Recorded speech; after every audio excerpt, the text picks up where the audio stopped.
So let me keep y'all up to date. I'm in rush now because it's getting up. First, my drain wasn't working. So I did talk to the doctor, and he was going to mail me a new drain.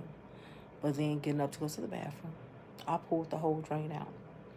So I know that that's a dangerous thing, pulling your drain out, because you can swell up, your incision can bust open, all these other things. So I came straight to the hospital. And so that's where I am now.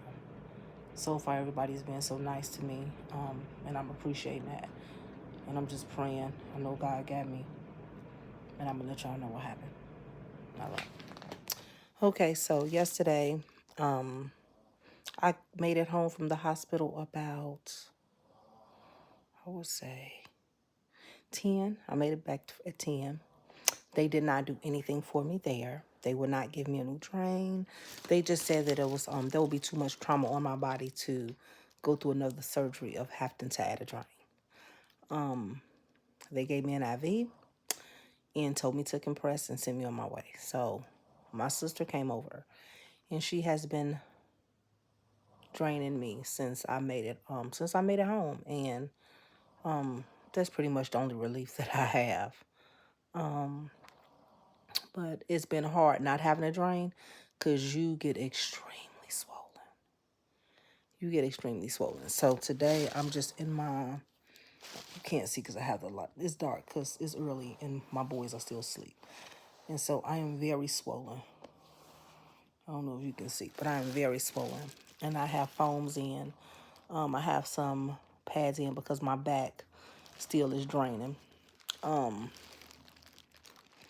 What else? Yeah, I went to Rush Hospital here in Chicago, and there was this one resident. His name was, I think, was Dr. Burgess or something. He was just so sweet and kind. But the two because, their shift changed in the morning. And then I encountered two females. And they were just so arrogant and just so, so mean. The emergency room staff was really nice and helpful.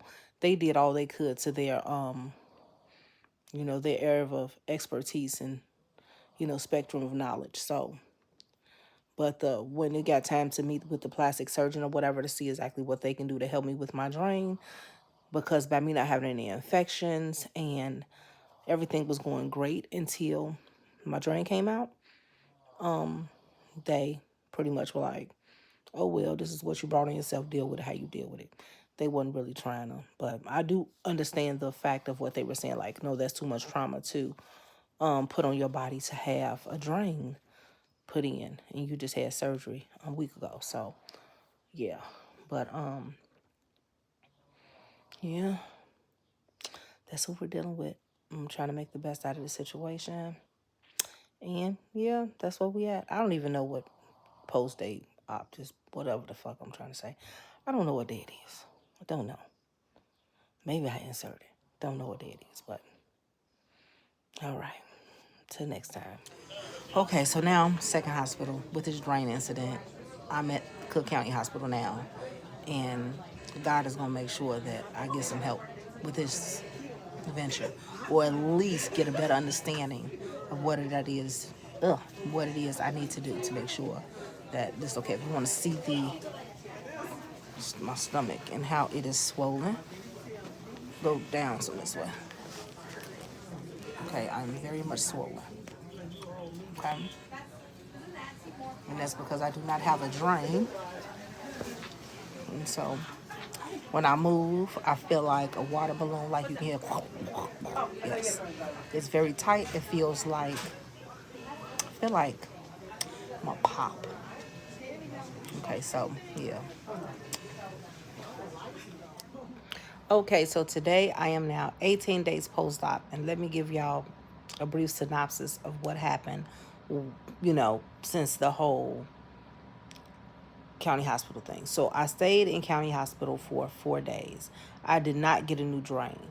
I had so many doctors that were advocating for me because my stomach had distended so far out and it was so filled with fluid that it actually, after I think it was the second and a half day, it actually started to bust on its own.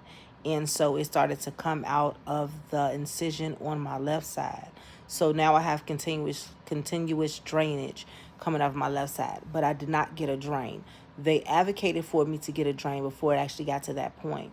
Of course, the plastic surgeons would not want to touch it because they said that it was not their work, so they didn't want to be bothered with it. But the general doctors really were like, well, no, this is something that she needs. It's beyond a plastic surgery issue. It's more or less a health concern. And so they advocated for me to go down to IR to try to get another drain put in. But by that point, my stomach had distended so much where it had kind of burst on its own, and so I started to leak the fluid that way, which it may sound gross. It was so relieving. It was, because when I tell you, I was like super swollen, just super swollen. So at this point, I can't show y'all my stomach today because I have let me put these up though, but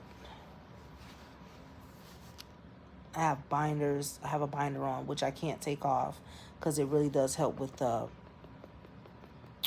swelling. I do have pads and stuff down here that maybe if I move my blanket some more, you guys can see. I have pads and stuff down here to try to help catch the fluid. That's what all this is. All this is padding. All this is padding to try to help catch the fluid as it comes out. I feel a lot better. I'm still swollen, but that's going down substantially. And I'm able to move around a lot more. Of course, I'm still in this, I'm still in my recliner because my bed is just so high. It's not really that easy for me to get into it. And it's just easier, you know. I do have moments. It's like my body is on a timer. When it doesn't just continuously just kind of drip out. It gets full, and then I think the pressure kind of makes it come out that way. And so I kind of get this really tight sensation, and then that's like my signal for me to get up and move around. And once I get up and move around, and then it drains out. I am walking. I'm doing a little bit of stuff out the house, but I really do think me losing my drain set me back a lot. But it was not the doctor's fault. It had nothing to do with the issue. What happened to the doctor. What did irritate me though was when I did need a new drain at first. It was not the first response for them to offer to send me a drain. She offered to sell me a drain. And I'm like, okay, well, if the first one you gave me wasn't working, so I would have had to have paid for another drain along with paying for the shipment to get it shipped out to me. So that was one thing that was kind of, a little disconcerting for me, because I'm like, well, damn, I'm already in this messed up situation where I pull my drain out. Well, even before I pulled my drain out, it kind of got stuck. It was filled with a whole bunch of clots and things like that. And I did take a picture of it, and so I'm going to insert it in this video so you guys can kind of see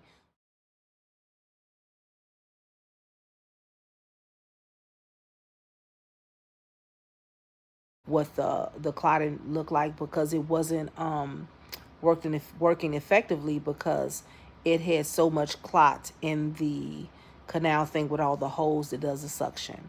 So once at first when it stopped working, I was already full because it wasn't working. And then when I got up to go to the bathroom, it got pulled out by mistake because it got hooked onto my chair, my recliner, the leg lift part. It had got hooked in between there. So it got pulled out. But yeah, I can truly say this has been one of the hardest recoveries that I've ever had to go through. You have to excuse my bonnet. I'm not oiling no locks. Baby. This all I got for you today. But this is the hardest recovery I've ever had to go through. I've had hernia surgery done like maybe twice because I had children. I've had a breast reduction years ago. I've had some surgeries. So it's like, of course, you expect pain, but at the same time, this has been just, baby, this has been a journey. I knew I was going to be in some discomfort and some pain. But I didn't know it was going to be like this. Like, this is day 18. And to be honest with you, I thought I was going to be up, back, and on my feet by day 14 at the most. I did try driving. I did do that. I had to drive. Well, I drove myself to rush that time when my drain first came out, I drove myself to the hospital. I'm like, fuck that. It was like 1 o'clock in the morning when it happened. No, it was like 2 o'clock in the morning when it happened. I hopped in my car and I left and I went to the hospital. And I had to drive myself back. I also I drove to get gas, but I had my middle son with me, so he pumped gas and stuff for me, so I didn't have to get out. But yeah, we did a little bit of drive, and I was thinking I had to go return some. Well, I need to return some stuff today, but I didn't feel like driving today. But I thought I was gonna be up and just ready to go by day 14. And when I tell you, no, you're not gonna be just okay. You back to normal in a few weeks because most surgeries, that's kind of how it goes. No, it's like you feel a gradual relief of uncomfortability every day. That's what it's like. It's like every day a little bit gets taken away. A little bit gets taken away. But the main thing, like one of the main things is, of course, is a swelling that I get that's very uncomfortable because I still don't have a drain. But my back is like, when I tell you, like, I'm in the chair and I have my pillows and I have this other pillow that I keep on the small of my back because the ladies that do have a, I hope I didn't get nothing in there. The ladies that have a little bit of a hump in the back, if you know what I'm talking about. You have this arch in between, when you lay down, in between, like the space you have in between your bed and the small of your back. It's like a little arch there. So I'm trying to keep something in that arch because it's tired. And I'm like, damn, how your back feel tired? Yes, my back is tired. Even a walk to the bathroom is like your back is just so tired. Then your neck gets tired with it. So I have this thing here, my travel pillow, and I don't really have it around my neck, but I do try to have it to support the same arch that's in your back. You got it in your neck. And when I tell you it gets tired, it gets tired. And it's like, I'm just tired. I'm tired of not being able to get up and go. I'm tired. But it's what I signed up for, so recovery is coming. But it's a long recovery. It's a long recovery. And since I am still experiencing this severe swelling, I still am taking medication, but I am not just taking the Tylenol or my muscle relaxers that I had before. Because I had some muscle relaxers and I had gabapentin. That's normally what I was using to help control my pain. But when I went to the county the last time, they did issue me some, what is the name of that medicine? Narcos. That's what it was. And I was able to get my prescription filled there. When I went to Rush, they did give me something for pain, but no CVS had them. And they were like, the company has a shortage or something like that. But I was able to get them from county. And so, yeah, I was able to receive my medication from there. And a lot of people may ask, okay, why did you go to Cook County Hospital? Like, I don't know what other people think of Cook County Hospital, but growing up here in Chicago, my mother worked there for several years, over 30 years. And most of the doctors at the county have seen issues that they've never seen anywhere else. So I went to the county hospital for one because I knew it was not a private institution and they would not have the autonomy to just throw me aside. But I also knew that somebody there would understand what it is I was going through and they would help me through the situation, which they did. So that's one of the reasons why I chose to go there, because I know some of the best doctors in the world come from Cook County Hospital. And if you did know, you learned today. So I got my prescriptions from there. They set me up with a plastics aftercare. They also set me up with some other different things to help make sure that everything goes smoothly with the situation, considering, I didn't get it done here. So those were some things that I appreciated. They plastics doctor was kind of, but he did come back and explain himself, the best way that he could. But all of the plastic surgeons things that I see on TV, kind of how bougie and how snobbish they act, he kind of put that character into play when he was talking to me. But at the same time, luckily I had people there that was advocating for me.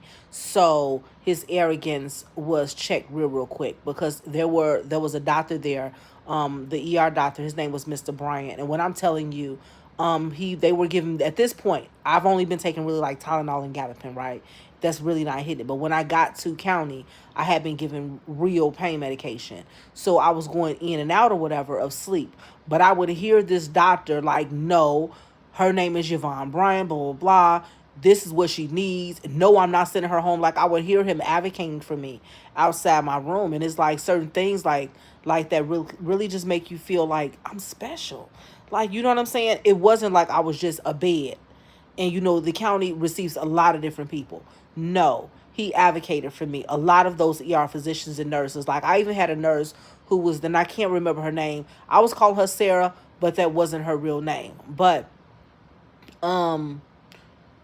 at one point, the plastic surgeon came and was talking to me, and she came and stood with me, and when he got out of pocket, she corrected him like, no, that's not okay. What you're saying to her is not okay, etc., etc. So when I tell you that you still have a lot of physicians and a lot of doctors and a lot of nurses that really take their position very seriously on how patients are treated, that was them. And they give teacher golden apples. I don't know what you can get them, but they need a golden something.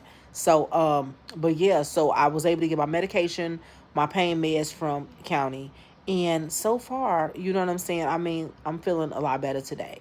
And today is day 18. So, yeah, maybe when I get up and walk, y'all can see my little number 7 walk. Because that's the way I was shaped, like a number 7. But, yeah, but that's the way it's going so far.